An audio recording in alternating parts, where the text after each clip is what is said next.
boss.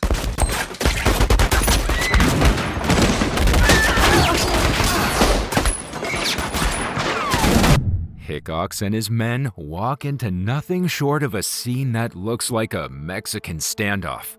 The Nazis are ready to roll, but just how many bodies will be bagged by the end of the day? Have you ever seen a scene so classic it shows you just how men like to do their things? Most scenes in oldies movies like to show just how shabby men get work done and get paid. But in this scene of Inglourious Basterds, every move was calculated, and every second was like the tick of a time bomb. Inglourious Basterds play war like a high-stakes poker game, where every glance, every pause, and every carefully chosen word could mean life or death. Tarantino doesn't just build tension, he tightens it like a noose, scene by scene, until the moment snaps. Warning, this analysis is for gentlemen only. XX chromosomes might not handle this breakdown well. Before we start getting on the nerves of every lady watching this video, let's know the genesis of why this scene is one of the most iconic scenes man ever made.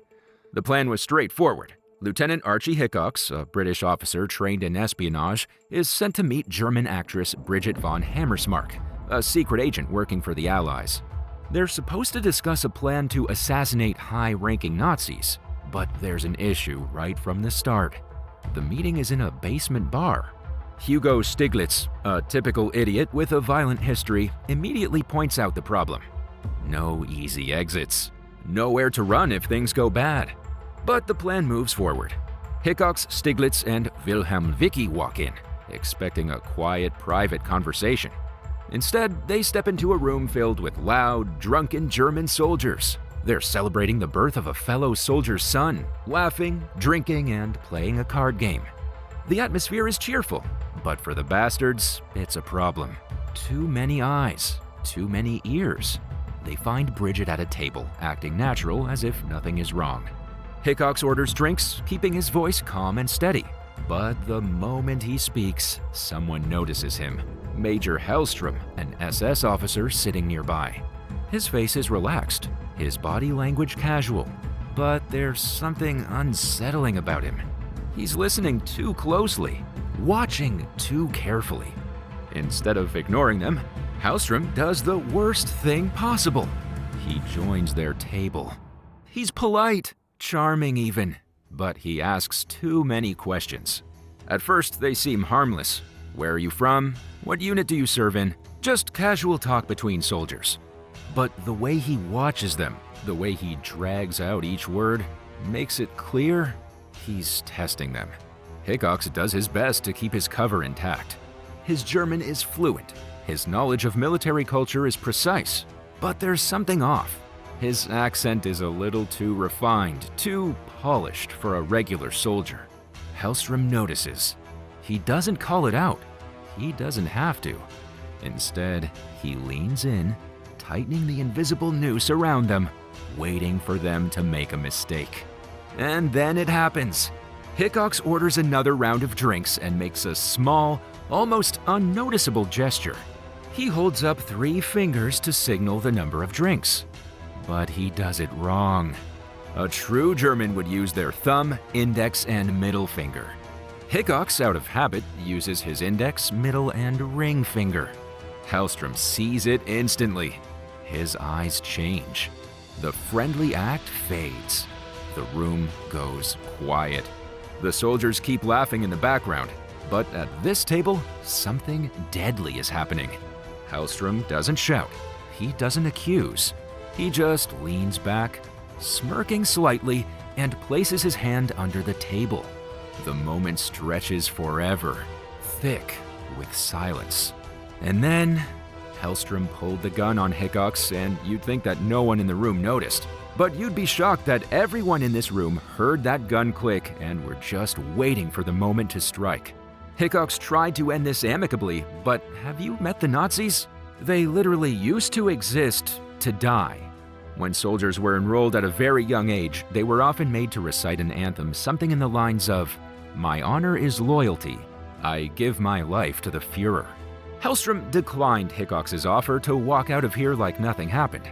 Then Hickox also told him that he's got him to the gun too, and out of nowhere, Hugo pulls up a gun and faces it directly on Hellstrom's nuts. Hellstrom believes that one way or another, he'll make it out of there alive. The moment the tension snaps, the bar erupts in violence. Hellstrom and Hickox fire simultaneously, their guns going off almost in sync. The camera work here is crucial. Tarantino doesn't rely on shaky cam or excessive cuts. Instead, he uses sudden, sharp angles to emphasize the brutal speed of the action. There's no build-up once the first shot is fired. One moment, the room is a powder keg. The next, it's a battlefield. The sound design plays a massive role in making this moment hit hard. Up until now, the bar had been filled with chatter, laughter, and the occasional clink of glasses. But the second the guns go off, everything else disappears. The gunfire is deafening, drowning out everything else. It's raw, sharp, and painfully loud, as it would be in a real gunfight inside a cramped space. Cinematically, Tarantino does something brilliant. He lets the scene feel messy. This isn't an action movie shootout where characters dodge bullets with grace. It's ugly. Hickox, shot in the groin, collapses almost immediately. Hellstrom, also hit, slumps over, but the damage is already done. Once the first shot is fired, everything spirals out of control. This works so well because it feels real. No one in that room planned for this fight to happen, and once it starts, there's no time to think, only react. We relate to it because it's pure human instinct at play. Nobody moves like a trained Hollywood action hero. They flail, they panic, and they shoot at whatever moves. As soon as the first shots are fired, Hugo Stiglitz springs into action. His reputation as a ruthless Nazi killer has been built up before this scene, and now we finally see why. He grabs Hellstrom by the shoulder and drives his knife into his head. The impact is horrifying. There's no music, just the sickening crunch of metal piercing bone. Right after killing Hellstrom, he's riddled with bullets from every angle, collapsing instantly. This moment lands so well because it subverts expectations. In most films, a character like Stiglitz would survive longer, mowing down enemies. But here, his raw aggression is his downfall.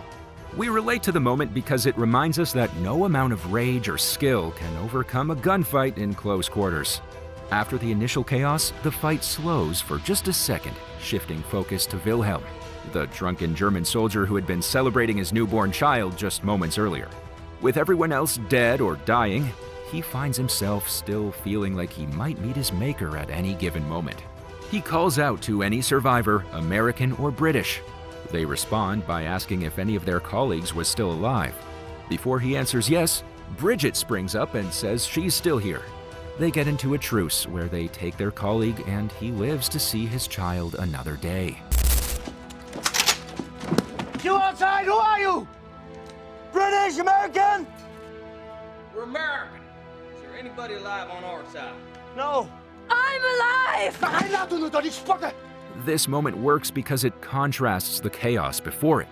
The camera becomes still, the sound drops, and we're left in a standoff that feels like an old-school Western. Wilhelm is no hardened killer, just a soldier caught in a nightmare. His face tells the story. He's not breathing heavily like an action hero. He's panting, eyes darting around, unsure of what to do. The lighting emphasizes his fear, with shadows casting half of his face in darkness. The way the camera holds on him makes us feel his hesitation. We relate to Wilhelm here because he's the only character in this scene who didn't want to be in this fight. He wasn't part of the mission or the deception. He was just drinking with friends. And now he's standing over a pile of bodies, his hands gripping a gun he isn't sure he wants to fire. With almost everyone dead, Bridget von Hammersmark plays her final card. Wounded and bleeding, she uses the only weapon she has left, her voice. She pleads with Wilhelm, not as a spy, but as a woman trying to survive. This is where the scene takes a sharp, emotional turn. The camera, which had been showing wide shots of the destruction, now zooms in on Wilhelm's face. We see him thinking, weighing his choices. The sound is stripped back to just their breathing. Bridget's performance sells this moment. She's in pain, barely able to move, but her voice remains steady. She knows this is the only way out, and it works. Wilhelm lowers his gun, his body sagging. The fight should be over. This moment is powerful because it taps into something universal, the instinct to survive.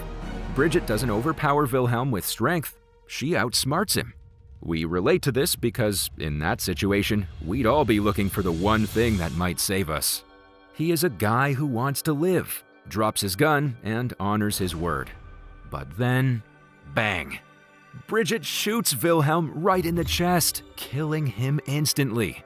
The camera doesn't glamorize it. There's no triumphant music, no dramatic hero shot, just a simple, brutal execution. This moment hits hard because it reminds us that war doesn't care about hesitation.